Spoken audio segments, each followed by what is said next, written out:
ইয়াত বিধায়ক পুঁজিৰ পৰা এটা অনুদান দিছে এই আঞ্চলিক নামঘৰটোলৈ।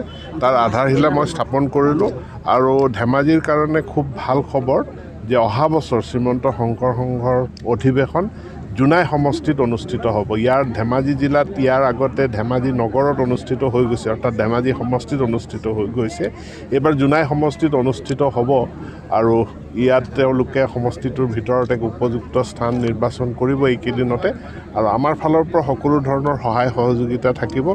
খুব ধুনীয়াকৈ আটোমটোকাৰীকৈ যাতে আমি অধিৱেশনখনিত অসমৰ বিভিন্ন প্ৰান্তৰ পৰা অহা লক্ষাধিক ভকতক যাতে আমি আদৰিব পাৰোঁ, তাৰ কাৰণে এবছৰ আগৰ পৰাই আমি প্ৰস্তুতি আৰম্ভ কৰিছোঁ।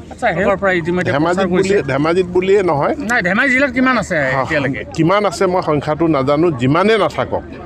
আৰু ডক্টৰ হিমন্ত বিশ্ব শৰ্মাৰ নেতৃত্বাধীন এইখন চৰকাৰৰ অধীনত কোনেও ভুৱা ডিগ্ৰী, ভুৱা চাৰ্টিফিকেট দি আমাক ঠগিব নোৱাৰিব।